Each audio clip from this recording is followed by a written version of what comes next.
안녕하십니까. 동아대학에서 역사를 전공하고 있는 전상현입니다. 피난수도 부산 시민아카데미 역사신이 떴다. 그 5번째 시간 강의 주제는 피난수도에 내려온 날개 없는 천사들의 이야기입니다.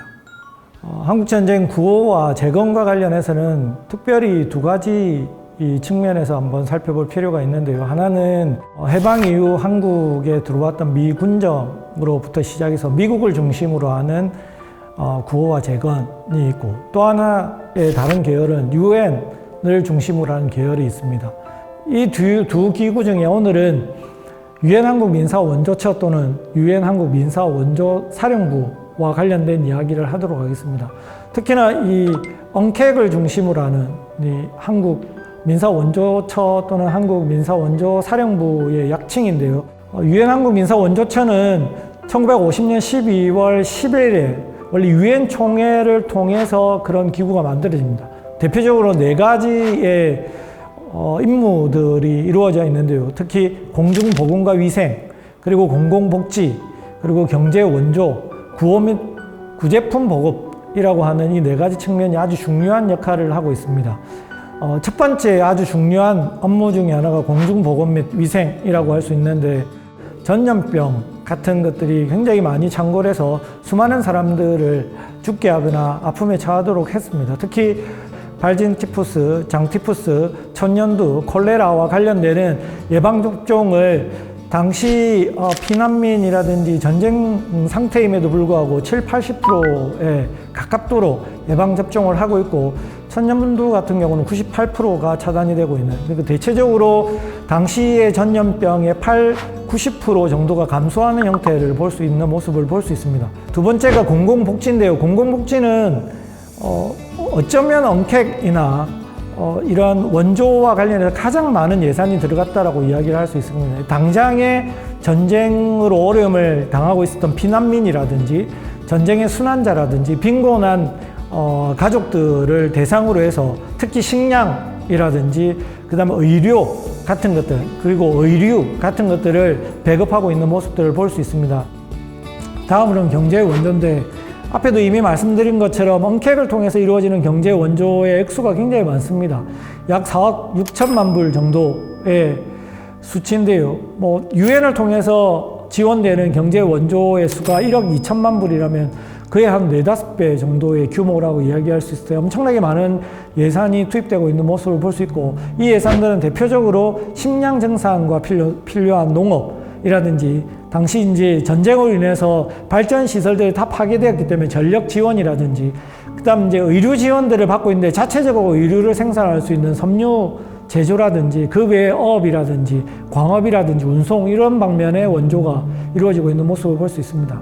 다음 구호물자 보급과 관련해서는 대표적으로 수많은 유엔 산하에 있었던 국가들 또는 유엔에 포함되어 있지 않았던 국가들로부터 지원을 받고 있습니다. 물론 대표적으로 미국이 가장 많이 지원을 하고 있는데, 그 외에도 30개국이 넘는 국가로부터 지원을 받고 있고요. 그 지원의 항목들도 굉장히 다양합니다. 곡물만 있는 게 아니라 설탕, 사탕, 고무라든지, 실제 농업과 관련해서는 돼지, 염소, 닭 같은 것들도 지원을 받고 있어요. 1951년에 들어왔던 물자들을 이렇게 통계로 낸 것들을 보면 부산항이 80%를 차지하고 있습니다. 그 외에 인천이라든지 군산이라든지 마산이 있지만, 당시의 구호 물자, 원조 물자들은 부산항이 없었으면 들어오지 못했다고 이야기를 할 수 있겠죠. 이른바 대한민국의 미래가 부산항의 존재와 긴밀한 관계를 가졌다라고 이야기하는 것이 이런 자료들을 통해서 명확하게 드러난다고 이야기를 할 수 있을 겁니다.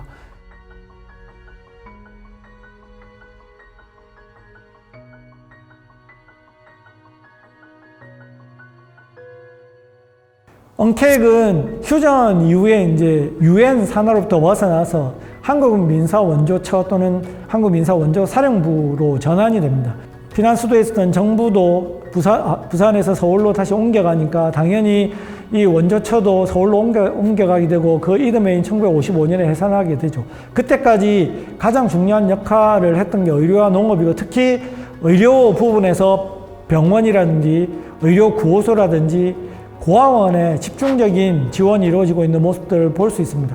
고아원 지원과 관련해서 부산이 왜 중요하냐면, 1955년에서 57년의 아동보호시설의 수를 보시면 알겠지만 휴전 이후에 급격하게 이제 피난민들이 돌아가고 재건의 상태로 들어갈 때 고아원들이 많이 생기게 되는 것들을 염두에 두더라도 경상남도, 부산을 포함한 경상남도가 제일 많고 107개가 있습니다.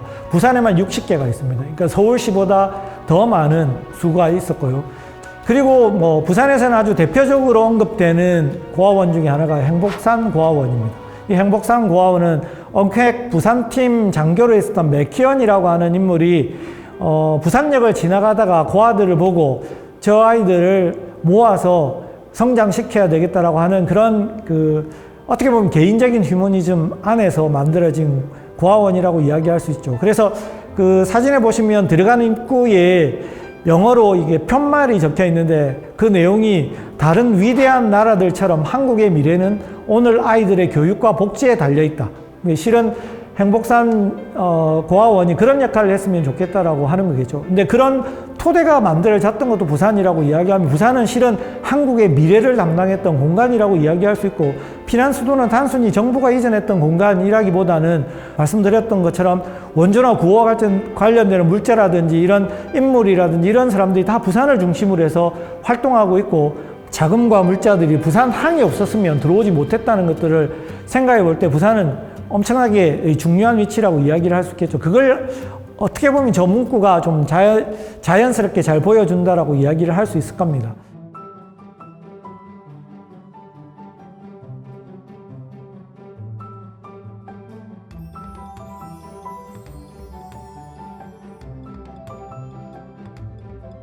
제가 지금까지 말씀드린 이른바 구호와 재건이라고 하는 건 실제로는 아주 많은 의미를 담고 있습니다. 특히 이 구호와 재건은 군의 민사 업무입니다. 이게 군정의 차원에서 이루어지는 거죠.